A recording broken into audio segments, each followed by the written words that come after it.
Hoy vamos a reforzar un poco más la temática de cómo se afrontan los problemas en la iglesia.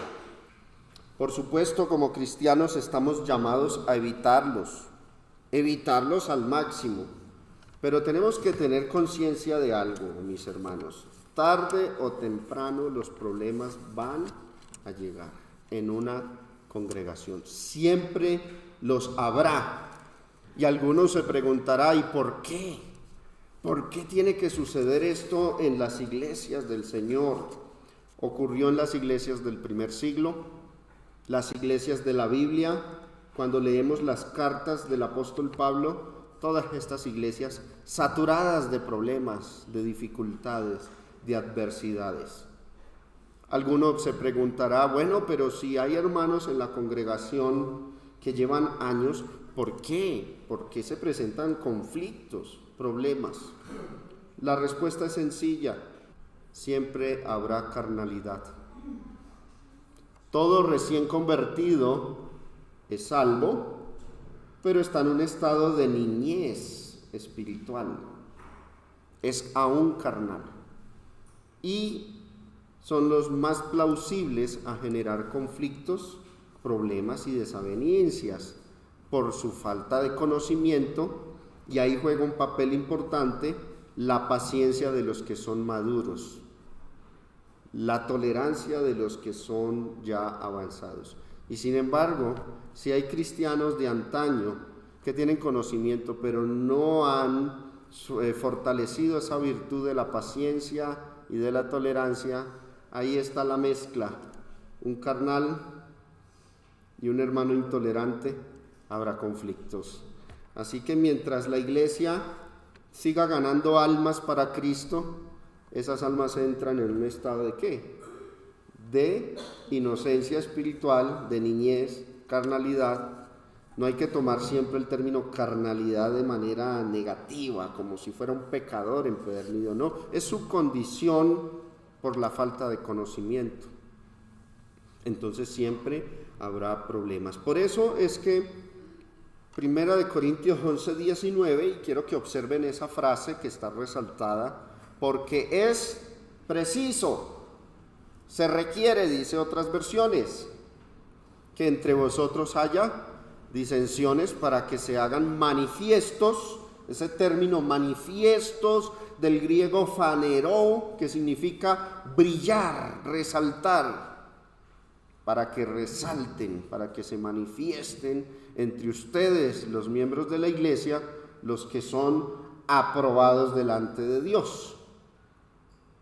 Porque siempre en los problemas habrá cristianos aprobados, pero cristianos reprobados. Siempre va a suceder.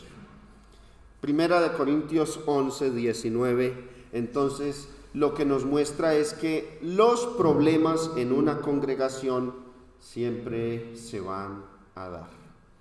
La Biblia no enseña, mis hermanos, que en la iglesia nunca habrá problemas. Dios no promete eso. De hecho, aunque el predicador sea muy espiritual y aunque la mayoría de miembros de una congregación local sean maduros, antiguos, no promete el Señor que no habrá discordias. Siempre las habrá. Y tarde o temprano vendrán. ¿Qué debe hacer entonces la iglesia? Bueno, en primera instancia, esforzarnos todos los miembros por evitar los problemas.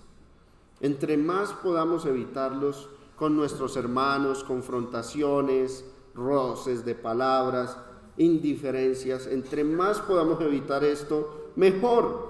Pero teniendo y considerando que son precisos, se requieren, van a suceder, son inevitables, la iglesia tiene que estar preparada para afrontarlos.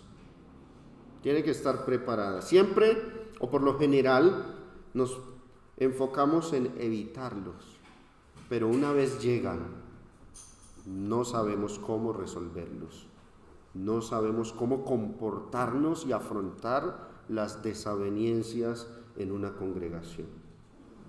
Los problemas en la iglesia, mis hermanos, de hecho, va a sonar algo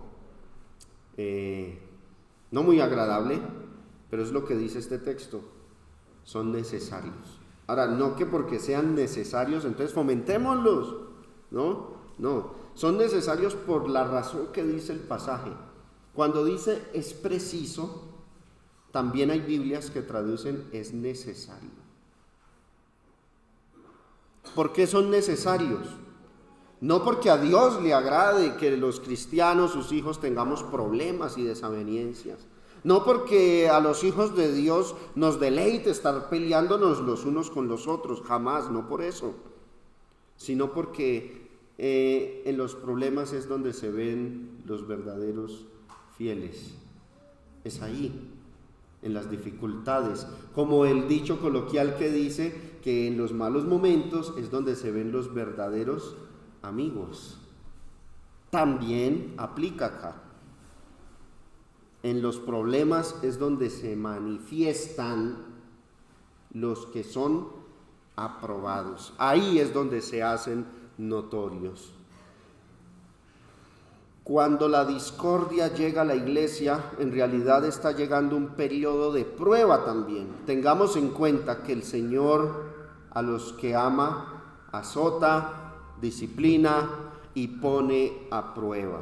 Entonces, cuando llegue la discordia a la iglesia, debemos considerar como un periodo donde el Señor nos está poniendo a prueba, una prueba de fuego en donde los cristianos valiosos representados según 1 Corintios 3 como oro, plata y piedras preciosas salen más purificados, más fortalecidos, mientras que los cristianos tibios o inconstantes, madera, heno y hojarasca, así los describe figuradamente la carta a los Corintios en el capítulo 3, se quemarán en sus rencillas, en sus odios, en sus envidias, en su falta de fe y madurez.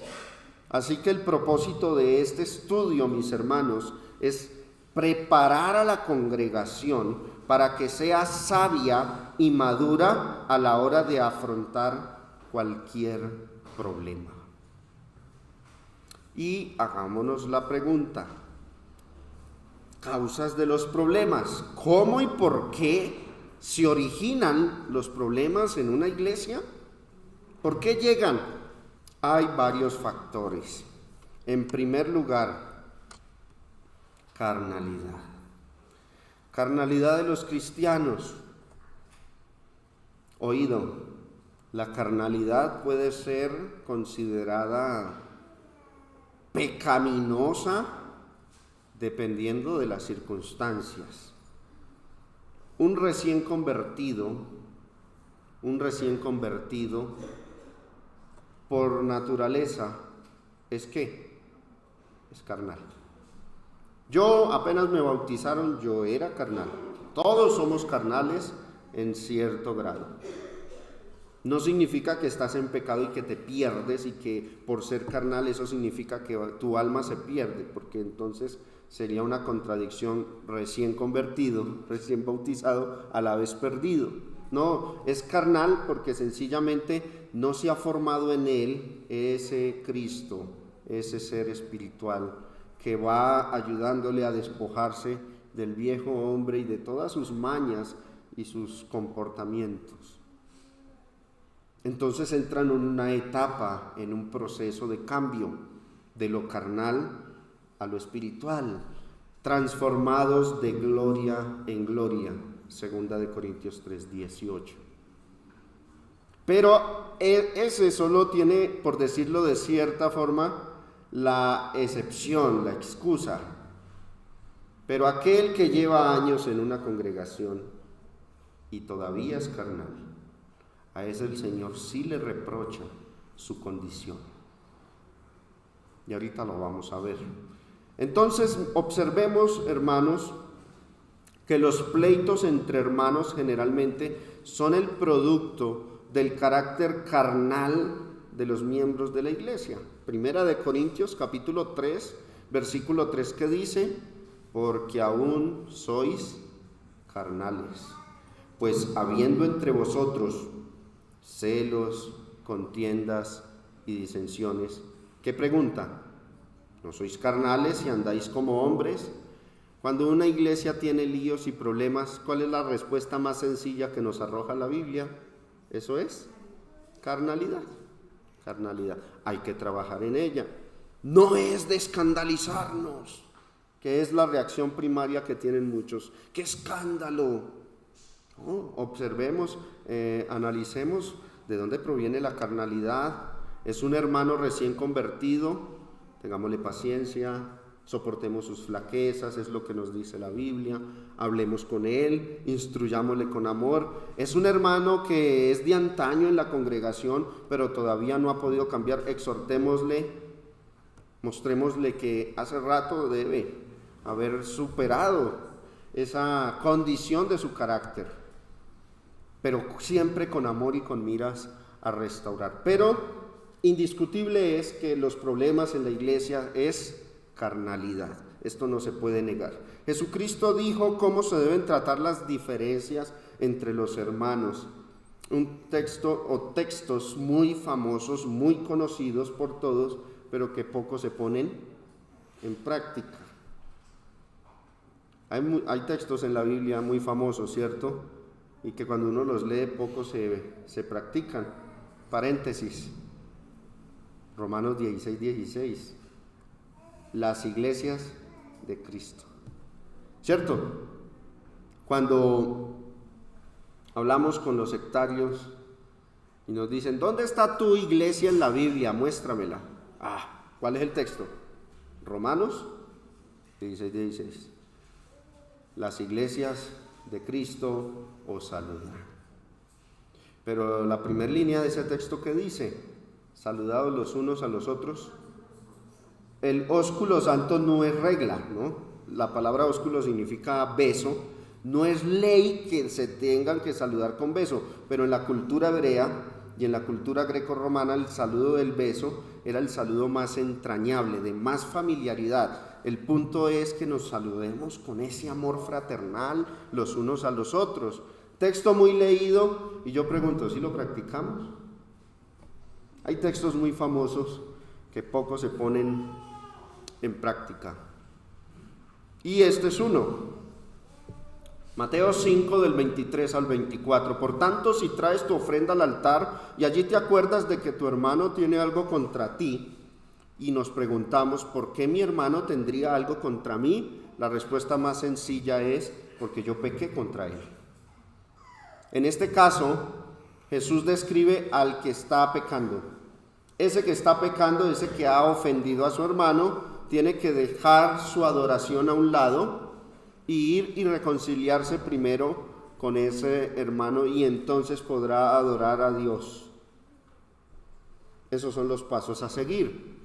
Dios exhorta al culpable a que busque la reconciliación, a que pida perdón por su falta, a que de cierta forma arregle la situación que él causó, y le advierte que deje su ofrenda. ¿Por qué? Porque no habrá comunión con Dios hasta que ese problema no se solucione. Entonces, interesante es notar que cómo nos guía el Señor Jesucristo a la solución de los problemas. Hombre, el que ofendió, el que su conciencia le está acusando y le dice, tú fallaste, haga todo lo posible, reconcíliese primero con su hermano, que no llegue el domingo de venir a adorar a Dios y no lo hayas hecho. Eso es lo que Jesucristo nos exige a nosotros que hagamos. La confesión no debe ser solo ante Dios, sino ante la persona ofendida. No es, yo ya le pedí perdón a Dios, pero nunca te reconciliaste con el hermano que ofendiste. Confesaos vuestras ofensas unos a otros, orad unos por otros para que seáis, ¿qué? Sanados. ¿Con qué fin es que tú confiesas tu falta? ¿Para alimentarle el orgullo al otro hermano? No. ¿Para humillarte? No mucho. Es para que seáis sanados. No estimas, no aprecias tu alma, no quieres tu salvación, no luchas por ella. ¿Quieres ser sanado? ¿Cometiste un error? ¿Fallaste? ¿Ofendiste a tu hermano? necesitas ser sanado. Necesitas librar tu alma de condenación. ¿Qué debes hacer? Confiesa tu falta, busca al hermano, reconcíliate con él, es mejor, es por el bien de tu alma. Tanta lucha, tanto esfuerzo, quién sabe, a veces ofendemos, años en la iglesia, nos bautizamos buscando la salvación. ¿Cuántos no anduvimos en diversas sectas, denominaciones, buscando la verdad? La encontramos, nos bautizamos, perseveramos años, pero ofendemos y no somos capaces de pedir perdón. En comparación con las luchas que tuvimos por alcanzar la salvación, eso es algo mínimo. Pero a veces el orgullo y la vanidad no permiten a la persona humillarse delante de Dios pidiendo perdón por sus faltas. Pidámosle al Señor que nos ponga en nuestro corazón ese sentir. Dejemos a un lado el orgullo, la soberbia, y estemos siempre dispuestos ¿a qué? A arrepentirnos, a pedir perdón. Cuando un hermano me exhorte, dejemos esa conducta de que mientras él me está hablando, yo estoy en mi mente armando la defensa. Sí, muchos son así, ¿no? No están escuchando, bueno, ¿en qué fallé? ¿En qué pequé? Sino que ya está armando ¿qué? Está pensando en cómo se va a salvar, en cómo se va a escabullir de esa acusación y en el texto de la Biblia que le va a citar para dejarlo frito. ¿Sí o no? No se trata de eso. Escúchelo. Fallé, sí. Bueno, si fallé, hermano, perdóneme. Nada se te quita. ¿Qué ganas? Eres sanado. Tu alma se sana. Sigues en el reino de Cristo. Hay que trabajar para lograr esto, para cumplirle al Señor en esto, hay que trabajar en el orgullo. Pero la Biblia también dice que el ofendido también debe ir y buscar el hermano. Que el hermano me ofendió, no me busca, no me pide perdón, pues allá él, si se condena, él verá, su pecado está sobre sí. No. Tú que eres el ofendido, también debes ir ¿y qué? Y amonestarle. ¿Por qué? Hermanos, muchas veces fallamos y no nos damos cuenta. Muchas veces herimos y no somos conscientes de que hemos herido, de que hemos defraudado. Hasta con una acción, con un comentario, voluntaria o involuntariamente, podemos fallar. Y cuando ofendemos sin tener conciencia de que hemos ofendido, pues por supuesto lo que va a suceder es que el ofensor nunca va a buscar al ofendido. ¿Por qué? Porque no tiene ¿qué? Conciencia que le acuse. Cometió, falló, pecó, pero no sabe. Él cree que las cosas están normal. Y el otro ofendido se queda esperando a que me busque. No puedes quedarte esperando porque... Y si el hermano no está consciente de que lo hizo sin intención, pues lo busco, le hago caer en cuenta de su falla, no sea que así como hizo conmigo, sea imprudente con otro. Entonces, si tu hermano peca contra ti, ve y repréndele estando tú y él solo. Si te oyere, has ganado a tu hermano, mas si no te oyere, toma aún contigo 1 o 2, para que en boca de 2 o 3 testigos conste toda palabra, y si no los oyere a ellos, dilo a la iglesia, y si no oyere a la iglesia, tenle por gentil y publicano. Esos son los pasos a seguir. El propósito de Dios es que ambos se encuentren en el camino, tanto el ofensor como el ofendido se busquen el uno al otro y se reconcilien y se acaben los problemas. Si no lo hace, desobedece lo que Jesús dice. Además queda expuesto a convertir el problema en murmuración. He aquí el problema cuando el ofendido no busca. ¿Saben qué hace el ofendido? Cuando no busca al ofensor, en vez de ir y corregirlo a él, más bien llama a otros. Oye, hermano, ¿cómo le parece que fulano me ofendió? Me tiene tan dolido. Y empieza la murmuración. La murmuración. A veces el ofensor ni sabe. Pero ese hermano ofendido se encarga de dañar la imagen del ofensor, de difamarlo, porque a veces como que se tiene esa intención de ennegracerlo y de que la bronca que le tengo todos la sientan contra él, y no es necesario. El problema solo está entre dos personas. ¿Por qué hacer que los demás lo odien? Eso es dañino y eso es pecado. A veces comienzas a comentar el problema con los demás, menos con el involucrado, fomentando ¿qué? Discordia.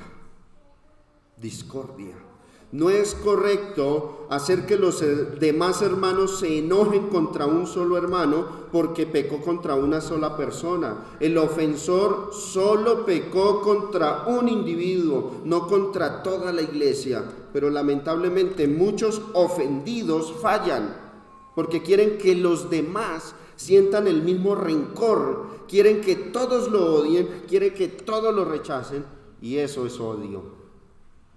Y eso es pecado.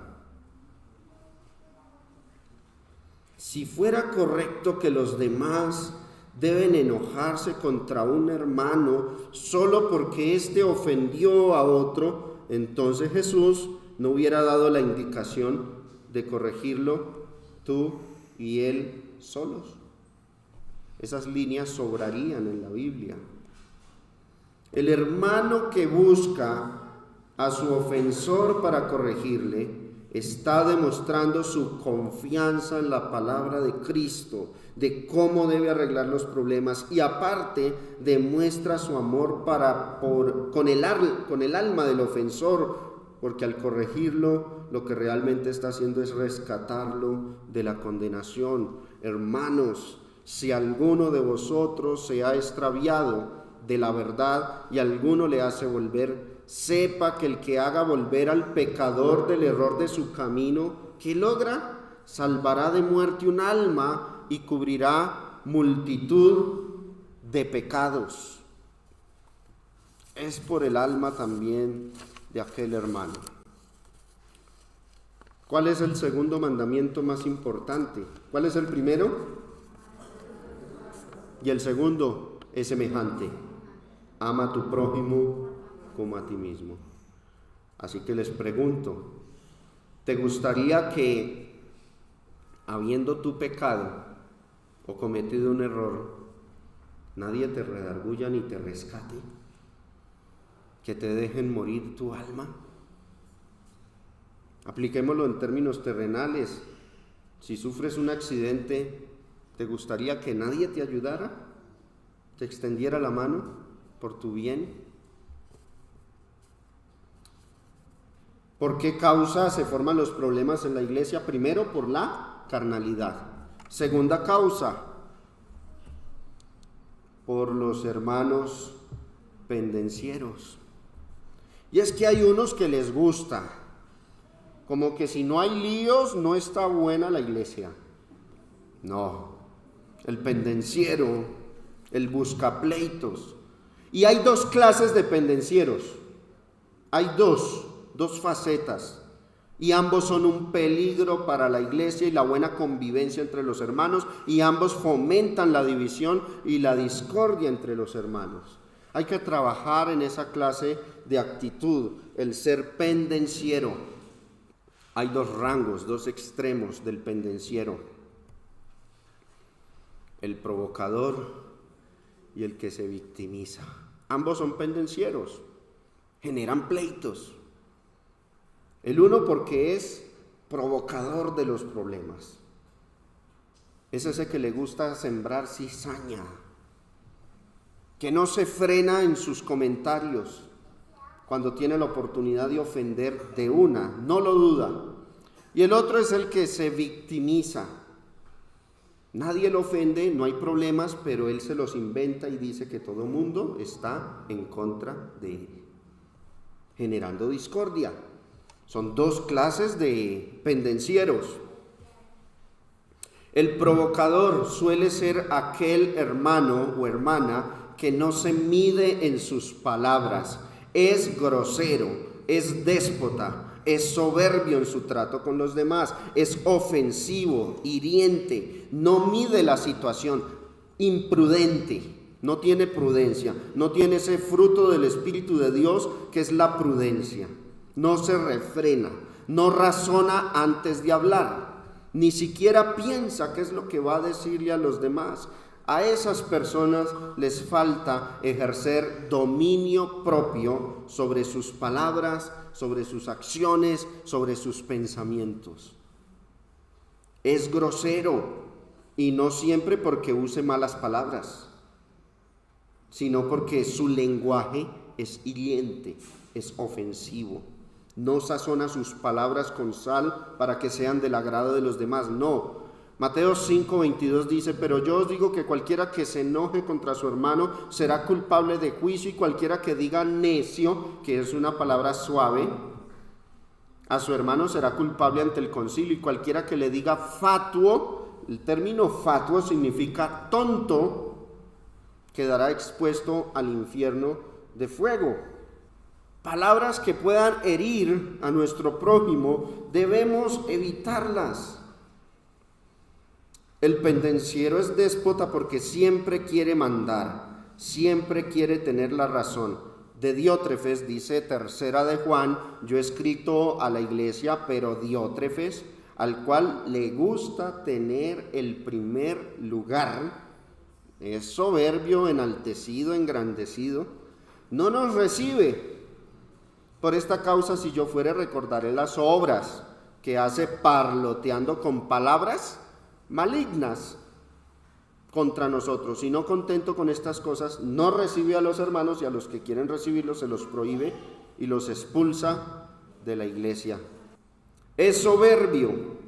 El pendenciero es soberbio, el provocador, ¿no? Porque su orgullo no le permite ver sus errores. Se cree muy sabio y asegura que nunca comete errores porque él ya es muy maduro. Estos son esa clase de hermanos que la mejor defensa que tienen es apelar a los años que llevan en la iglesia. No, pero ¿cómo crees que yo me voy a equivocar si yo llevo 40 años? Nicodemo era viejito cuando habló con Jesús. Y Jesús le dijo: ¿eres tú maestro de Israel y no conoces las cosas espirituales? ¿No sabes esto? No es en la edad, la madurez no depende de la edad. Miremos lo que dice Proverbios 13:10. Ciertamente la soberbia concebirá, dará a luz contienda. Siempre, donde hay un soberbio provocador, siempre hay contienda, siempre hay problemas. Mas con los avisados está la sabiduría. Es ofensivo. Ese provocador es ofensivo porque suele referirse a las personas con apelativos que, en vez de edificar, lo que realmente hace es ofender. Es el que insinúa. El que insinúa. A veces llega uno y dice: tengo este problema, tengo esta situación, y es ofensivo, hiriente. Primero muestra una faceta de muy espiritual, una máscara de espiritualidad, pero a la vez ofende. Esos son los que dicen: ¿por qué no oras? Te falta oración. O sea, ya juzga que uno no ora, que uno en la casa no es consagrado. Eso es porque no estudias la Biblia y te has alejado de él. ¿Por qué juzga así? Si todos podemos sufrir problemas, por más consagrados que estemos, los problemas nos vendrán. Pero no mide, no tiene tacto a la hora de acercarse a los demás. Determina que es que tú no lees la Biblia, que es que tú no oras, que tú no eres un buen cristiano. Da por hecho eso. Triste. Esas son formas en que muchas veces como cristianos ofendemos a los demás. Somos provocadores en ese sentido. Proverbios 29:20. ¿Has visto hombre ligero en sus palabras? Más esperanza hay del necio que de él. Hay que controlar entonces lo que hablamos, lo que decimos, y no juzgar apresuradamente. Pero está el otro extremo, el pendenciero provocador. Pero existe otra clase de pendenciero, el que se victimiza por todo. Segunda categoría. Ese suele ser que todo lo ofende, todo. No hay nada bueno para él. Es el cristiano pétalo de rosa. Tú lo tocas y ya lo ofendiste. A todo le encuentra el lado malo. a todo, todo es malo. Todo lo recibe con malos ojos. Es el que cree que los demás están en su contra. Él se siente un Elías cual profetas de Baal rodeado. Me van a atacar, todos. Llega a la iglesia y para él todos están en contra de él, todos son sus enemigos. Ese es el que se victimiza. Esas personas generan problemas serios en la iglesia porque crean conflictos donde no los hay, donde no existen. Es importante para esto, para vencer esa condición mental de victimizarse por todo, que el cristiano fortalezca su carácter. Los cristianos que sufran de este problema tienen que fortalecer su carácter. Yo, en lo personal, tengo dos problemas en los que siempre le he pedido al Señor trabajar. Dos. Primero, soy muy despistado. Sufro de eso. Yo puedo ver al hermano de frente, me está hablando y a veces estoy como que en otro mundo. Sí, creo que estoy fuera del cuerpo, soy distraído, pero no es que yo no esté saludando al hermano o que lo esté menospreciando, porque me ha pasado. Hola hermano Germán, buenos días. Y yo a veces dejo a la persona con la palabra ahí. Yo les recomendaba mucho a mis hermanos en la hora, hermanos, cuando vean eso, tóqueme el hombro y diga, hola hermano, empújeme. Y yo, uy, sí, qué pena contigo, no, porque soy distraído. Y segundo, soy malo para memorizarme los nombres. Me cuesta. El hermano fulano, al hermano Giovanni muchas veces lo llamé Nicolás, ¿no? Porque no memorizo los nombres. Pero si doy con un hermano que por todo se victimiza, imagínense esa combinación. Yo distraído, me saluda, no lo veo. Entonces se va a ofender, ese hermano me odia, no me saludó. Y si se llama Giovanni, le digo, hola Nicolás, ay, tras derecho. No. Terrible, terrible. Uno que se victimice tiene que trabajar en su carácter y decir, no todo el mundo es mi enemigo, son mis hermanos. Tal vez se distrajo, tal vez tiene una situación, pero no lo voy a tomar a pecho como si fuese contra mí. Primera de Pedro 2, del 21 al 23, porque nosotros fuimos llamados incluso a que nos ofendan. El cristiano que tiene ese carácter de victimizarse por todo tiene serios líos con este texto, porque es que Cristo nos llamó a padecer, a que todo mundo nos va a ofender. Y tenemos que desarrollar un carácter en donde resistimos aún las ofensas. Pero tras de que no puede resistir ofensas, a veces malinterpreta las situaciones y se las inventa donde no las hubo. Pues para esto fuisteis llamados, porque también Cristo que padeció por nosotros, dejándonos ejemplo para que sigamos sus pisadas, el cual no hizo pecado ni se halló engaño en su boca, quien cuando le maldecían no respondía con maldición, cuando padecía no amenazaba, sino encomendaba la causa al que juzga justamente. Tenemos que aprender a soportar ofensas, incluso debemos aprender a pasarlas por alto. Imagínense, esto es duro para alguien que tiene ese carácter de que por todo se victimiza. Así que, por cierto, es ya una falta en vosotros que tengáis pleitos entre vosotros mismos. ¿Por qué no sufrís? Más bien el agravio. ¿Por qué no sufrís? Más bien el ser defraudados. Pero hay unos que todos se lo toman a pecho. Hay hermanos que se quejan por todo. No me saluda, me mira por encima del hombro. Yo me pregunto, ¿cómo hacemos para mirar a alguien por debajo del hombro? Siempre vamos a mirar por encima del hombro, pero es una expresión de que ya lo está idealizando, no, me odia, le caigo mal, por todo se queja. Otra queja muy común de los que se victimizan es que cuando me habla entre los dientes. Bueno, ¿de qué otra forma le podemos hablar? Pero es una expresión que indica Es que no me quería hablar, me trata porque me ve. Andan notando ofensas que ni siquiera han ocurrido. No existen. No se inventan las ofensas. Noto que le fastidio. Noto que le caigo mal. Noto que está bravo conmigo. El problema es que estos hermanos viven resentidos y creyendo que todos a su alrededor son sus enemigos y por lo general murmuran sus falsas apreciaciones e impresiones con otros hermanos. Se quejan, van y comentan con otros: ¿cómo le parece que tal día el hermano Arnold me miró feo? Uy, usted hubiera visto cómo ese hermano me miró ese domingo. Yo noté que le caigo mal. Claro, y llena de cizaña ¿a quién? Al otro hermano. Y el otro empieza a cargarse contra él. Uy, sí. Y después también, si es otro que se victimiza y se juntan los dos, uy, sí, a mí también me miró feo. Ya hay dos. Ya un poco de levadura está leudando toda la masa.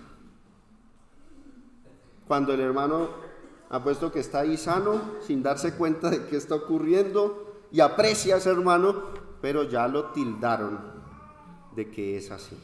Un hermano que se victimiza es capaz de juzgar a un hermano que sea visco, ¿sí? Ay, me miró nomás con un ojo y con el otro me despreció. Por todos se victimizan. Como dice un dicho coloquial, son los que le buscan el pelo al calvo. El predicador me echó el sermón. Esos que se victimizan en esos momentos. Predicador, ese sermón lo hizo para mí. No vuelvo a la iglesia porque fulano me miró raro. No vuelvo a la iglesia porque pocos me saludan, pocos me visitan. Esa es la situación. Tiene que trabajar en su carácter, fortalecerse. Pensar en estos textos. Bueno, si me quejo por cosas pequeñas que probablemente no han ocurrido, entonces cuando vengan las situaciones bien difíciles y estoy llamado ¿a qué? A sufrir, ¿qué voy a hacer? Pues para esto fuisteis llamados, para seguir las pisadas del Maestro. Y si maldecían, él no maldijo. ¿Cómo hará para obedecer esas ordenanzas si cuando no hay problemas sufre? ¿Cómo será cuando verdaderamente le toque afrontar uno? Tercera razón por la que los problemas se fomentan en la iglesia: por falta de tolerancia. ¿Cuántas almas no se han apartado de la iglesia, se han ido y se han perdido solo porque faltó que tuviéramos tolerancia con ellos en sus debilidades? Nos faltó tolerancia. De una vez juzgue, sin soportar sus flaquezas. Y Romanos 15 del 1 al 3, ¿qué dice? Así que los que somos fuertes debemos ¿qué? Soportar las flaquezas de los débiles, no agradarnos a nosotros mismos. Cada uno de nosotros agrade a su prójimo en lo que es bueno para edificación, porque ni aun Cristo se agradó a sí mismo, antes bien, como está escrito, los vituperios de los que te vituperaban cayeron sobre mí. Soportemos las flaquezas de los débiles. Tengámosle paciencia a aquellos hermanos, aún los difíciles de tratar. Tengámosle paciencia, toleremos sus errores y movámonos más bien al amor, a la buena exhortación, porque muchas veces por apresurarnos, ¿qué hacemos? Pues el hermano es recién convertido, es carnal, es débil en la fe, no entiende, comete un error y ahí mismo se le cae encima a exhortarle, a regañarle. Pues se va y no vuelve. Todo por ese tipo de situaciones que se podían soportar, se podían tratar de otra manera.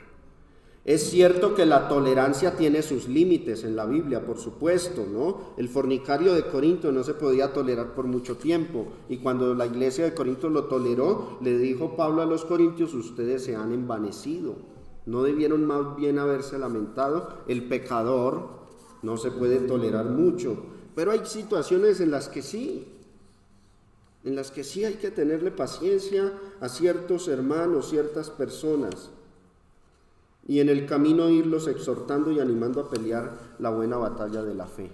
Otra razón por la que se fomentan problemas en la iglesia: la murmuración. Serio lío. La murmuración, ¿qué es? Es todo comentario que se hace de otra persona o de varias personas cuando ellas no se encuentran presentes. Estoy hablando de un hermano y no está presente, no me está oyendo, hablo de él. Eso es murmuración, pero aclaración, oído.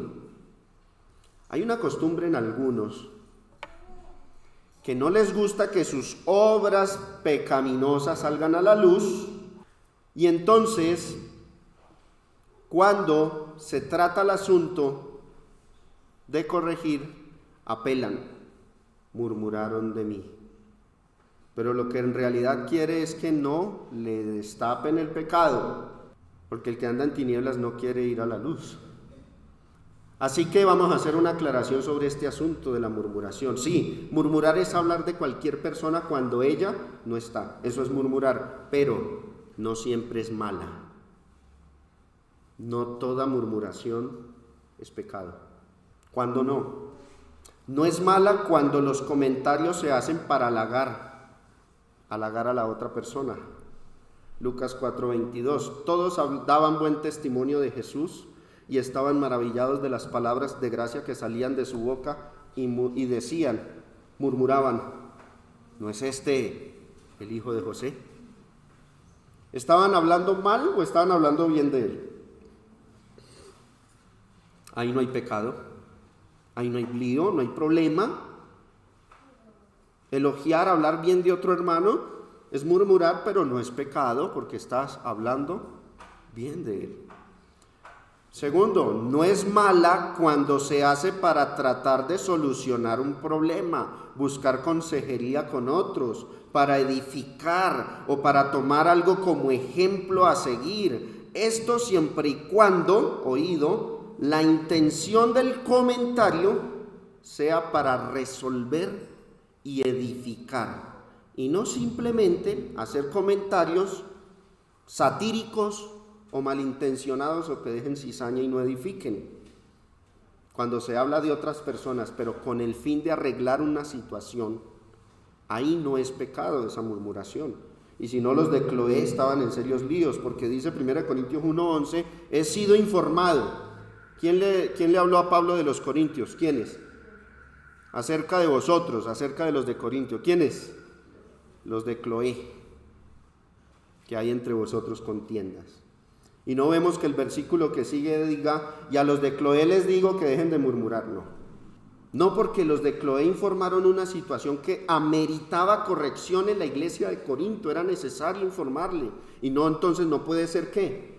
Murmuración. Hay hermanos que pecan contra otros, el otro busca consejería, quiere solucionar el problema, y de una vez el ofensor se defiende diciendo, pero ¿eso es qué? Murmuración. Arrepiéntete. No, está desviando el verdadero propósito, el verdadero error fue el tuyo. Y estos lo usan muchos como si fuese un as bajo la manga. O Pablo estaría pecando, porque cuando habló a los Gálatas, habló de Pedro, murmuró de Pedro, Gálatas 2:11. ¿A quién le está hablando Pablo aquí? A los Gálatas. ¿De quién les está hablando? De Pedro. ¿Y de qué está hablando de Pedro? De un error que cometió Pedro. Pero cuando incluso Pedro no había ido a Galacia sino a Antioquía. Cuando Pedro vino a Antioquía, le resistí cara a cara porque lo que hizo Pedro era de condenar. ¿Era necesario que Pablo informara esto a los Gálatas? ¿Fue murmuración? No, está edificando la iglesia. Seguramente Pedro ya se había arrepentido y estaba de acuerdo que fuese usado como ejemplo para que no repitan el error. Póngase de ejemplo. Pablo mismo se ponía de ejemplo. Yo en el judaísmo perseguía a muchos, los hice blasfemar. Él se puso de ejemplo de sus propios errores. Pero sí es mala y dañina la murmuración cuando se hace para destruir la imagen del prójimo. Esa es la murmuración pecaminosa. Cuando el comentario no goza de evidencia o fiabilidad, o sea, es un chisme y lo que busca es dañar la imagen, destruir a ese de quien se está hablando. Eso es murmuración. Observen una murmuración dañina en Lucas 15, del 1 al 2. Se acercaban a Jesús todos los publicanos y pecadores para oírle, y los fariseos y los escribas, ¿qué? Murmuraban diciendo: este a los pecadores recibe, y con ellos, ¿qué? Ellos no vieron que hiciera más, ellos no vieron que Jesús hubiese pecado, pero el comentario tiene la intención de dejar en el aire la idea de que Jesús también peca. Ellos tenían como decir: ¿vimos a Jesús pecando? No. Pero este comentario es que Él se está juntando ¿con quién? Con pecadores. Y con ellos come, deja ese sinsabor, esa idea de que lo más probable es que Jesús también esté ¿qué? Esté pecando. Eso es ¿qué? Murmuración. Cuando se hace con malas intenciones, dañando la imagen del prójimo. Y hoy día sobre esto se cae tanto. Fotos en Facebook de un hermano. ¡Ay! Yo conozco esa calle donde se tomó la foto. Cerca hay una cantina. Oh, ese hermano como que murmuración. O sea, tratando de dañarle ¿qué? La imagen al hermano. No podemos caer en esos errores. ¿Por qué? Porque siempre la murmuración tiene ese propósito, dejar una ¿qué? Mala impresión a las personas. Murmuraban diciendo de Jesús, es que como Él se junta ¿con quiénes? Con pecadores, y con ellos come, ¿qué es lo más probable? O sea, esa es la murmuración pecaminosa.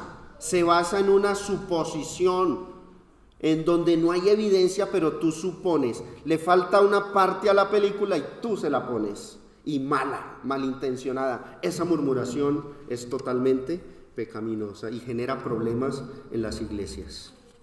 Entonces, mis hermanos, Proverbios 6, del 16 al 19, 6 cosas aborrece Jehová y aún 7 abomina su alma: los ojos altivos, la lengua mentirosa, las manos derramadoras de sangre inocente, el corazón que maquina pensamientos inicuos, los pies presurosos para correr al mal, el testigo falso que habla mentiras y el que siembra discordia entre hermanos. Dios lo aborrece. Hay que cambiar ese tipo de actitudes. Obviamente, ¿quién más causa divisiones en una iglesia? El pecador que no se corrige nunca. Ese que peca, es notorio su pecado y no lo han corregido, como el fornicario de Corinto. El pecador empedernido, el hermano que vive y practica el pecado, es un mal para la iglesia, y con este sí hay que llevar a cabo este paso. Romanos 16, 17. Mas os ruego, hermanos, que os fijéis en los que causan divisiones y tropiezos en contra de la doctrina que vosotros habéis aprendido, y que os apartéis de ellos. Si es pecador empedernido, hay que tomar acciones de disciplina sobre ese hermano. Por supuesto, hay un proceso. Por supuesto, primero viene la corrección con amor, con miras a restaurarlo, pero si ya definitivamente peca voluntariamente, dice la Biblia, ya no hay sacrificio por sus pecados, sino una horrenda expectación de juicio y de hervor de fuego que ha de destruir al enemigo. Ahora sigue siendo hermano. Sigue siendo hermano en Cristo. Algunos dicen ni es hermano, no le tengáis por enemigo, sino amonéstale como a hermano. Vamos a dejar hasta aquí la lección. Hoy hemos visto las causas de los problemas en una congregación. Para la próxima lección vamos a ver cómo tratarlos, cómo resolverlos, cómo actuar como cristianos en medio de estas situaciones para que lleguemos a la paz, a la armonía y se acaben las rencillas entre los hermanos.